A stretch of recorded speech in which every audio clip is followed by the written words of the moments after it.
नमस्कार। ज्योतिष शास्त्र में श्रद्धा और विश्वास रखने वाले सभी जातकों का पारलौकिक जगत चैनल में बहुत बहुत स्वागत है। इस वीडियो में हम बात करेंगे पितृपक्ष में किए जाने वाले उपायों के बारे में, जिसकी शुरुआत 10 सितंबर से हो रही है और 25 सितंबर 2022 तक पितृपक्ष चलेगा। इसी के साथ हम आपको इस वीडियो में ये भी बताएंगे कि पितृदोष क्या होता है और पितृदोष से बचने का बहुत ही सरल उपाय क्या है। देखिए, पितृपक्ष में हम अपने पूर्वजों का, अपने पितरों का श्राद्ध और तर्पण करते हैं।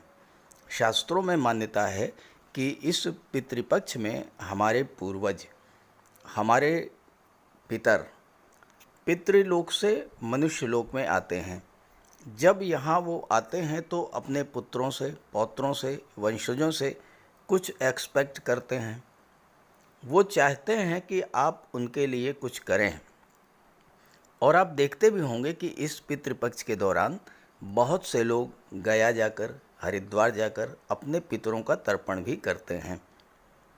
गरुड़ पुराण के अनुसार अगर पितृपक्ष में पितरों का तर्पण ना किया जाए तो ये भी पितृदोष का एक कारण बनता है, क्योंकि पितृ नाराज होकर के जब वापस जाते हैं तो ये पितृदोष बन जाता है।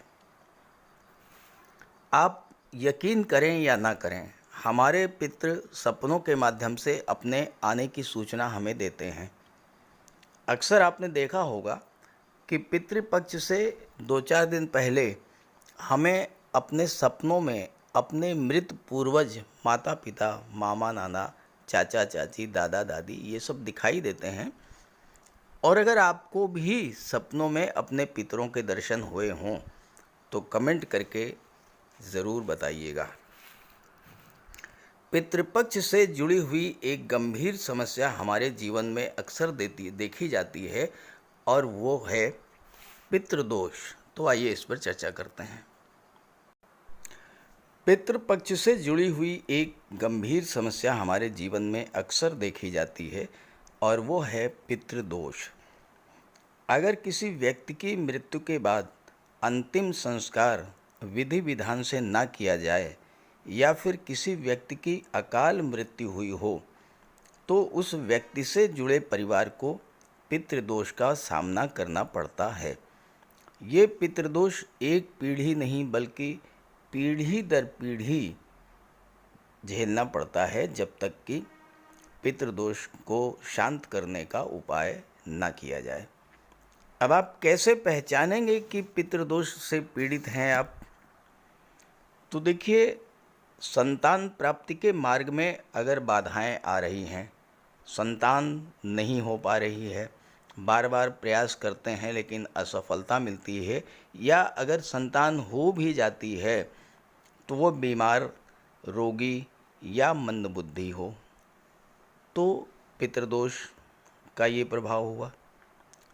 पैसों की तंगी हमेशा बने रहना, घर के सदस्यों के बीच किसी न किसी बात को लेकर अक्सर कलह की स्थिति बन जाना, घर का कोई न कोई सदस्य लगातार बीमार रहे, विवाह में देरी होना, विवाह में बाधा, या विवाह हो भी जाए तो पारिवारिक जीवन में निरंतर कलह बनी रहे और अंततोगत्वा तलाक की स्थिति बन जाए, व्यापार या नौकरी में उन्नति न होना, तरह तरह की बाधाएं पैदा होना, संतान सुख में कमी। अगर ये सब समस्याएं आपके साथ लगातार बनी हुई हैं तो आप ये समझ लें कि आपके पूर्वज, आपके पितर आपसे नाराज़ हैं और उन्हें मनाने का प्रयास करें। और पितृदोष का जो सबसे अच्छा समय है पितृदोष से मुक्ति पाने का, वह है पितृपक्ष। कुछ छोटे छोटे आसान से उपाय बता रहा हूँ और अंत में एक बहुत ही सरल विधि बताऊँगा तर्पण की। ध्यान से समझिएगा। पितृदोष को दूर करने के लिए पितृपक्ष में दक्षिण दिशा में एक दीपक जला कर के रखें। प्रतिदिन दोपहर के समय पीपल के वृक्ष में जल अर्पित करें। पितृपक्ष में गाय और कौवे को भोजन अवश्य दें, क्योंकि पितृ किसी न किसी रूप में आ सकते हैं। और पितरों की पसंद की जो चीज़ें हैं वो किसी ज़रूरतमंद, किसी गरीब को दान करें। और अगर कर सकें तो किसी गरीब कन्या के विवाह के मदद करें। ये छोटे छोटे उपाय आप करें। अब एक अचूक उपाय आपको बताने जा रहा हूँ।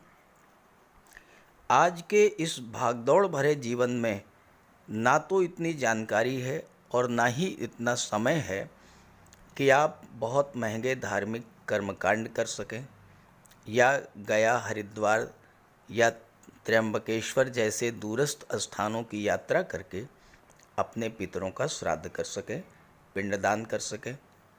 साथ ही साथ बहुत से लोग जो विदेशों में रहते हैं उनके लिए तो ये कार्य और भी मुश्किल है। तो एक आसान सी विधि आपको बताना है और ये कार्य आपको दोपहर से पहले करना है। एक लोटे में गंगा जल और अक्षत ले लीजिए। पानी और गंगा जल थोड़ा मिला लीजिए और थोड़ा उसमें अक्षत डाल लीजिए और काला तिल अलग से रख लीजिए। पितरों को जल अर्पित करना है, लेकिन ध्यान रखना है कि जल आपके पैरों पर ना गिरे। तो इसके लिए कोई गमला रख लीजिए, कोई टब रख लीजिए जिससे कि पानी उसी में गिरे, पानी के छींटे ना आए। तो सबसे पहले आप पूरब की तरह मुंह करके खड़े होइए और अपने पूर्वजों का तर्पण करने का संकल्प लीजिए। और सबसे पहले देवताओं का आवाहन कीजिए और हाथ में जल लेकर के तर्पण करना है। ध्यान दीजिए, देवताओं को तर्पण सिर्फ एक अंजलि जल से करना है और एक अंजलि जल जो है सप्त ऋषियों को दीजिए। और उसके बाद उत्तर की ओर मुँह करके दिव्य मनुष्यों और ऋषियों का आवाहन करके उनको तर्पण कीजिए। 2 अंजलि जल से उनका तर्पण कीजिए। तो इस तरह से एक अंजलि जल आप देवताओं के लिए, एक अंजलि जल सप्तऋषियों के लिए और 2 अंजलि जल दिव्य मनुष्यों और ऋषियों का तर्पण करें। इसके बाद आप दक्षिण की ओर घूम जाएं, दक्षिण दिशा की ओर मुँह करें और जल में काला तिल मिला लें। ध्यान रखें कि आपको पितरों को जो तर्पण करना है वो दक्षिण दिशा में मुँह करके और जल में काला तिल मिला करके करना है। पितरों का आवाहन करें और फिर जल अर्पित करें। पितरों के लिए हमेशा 3 अंजलि जल आपको अर्पित करना है। ध्यान दीजिएगा, पितरों के लिए 3 अंजलि जल आपको अर्पित करना है। 3 अंजलि जल अर्पित कीजिए।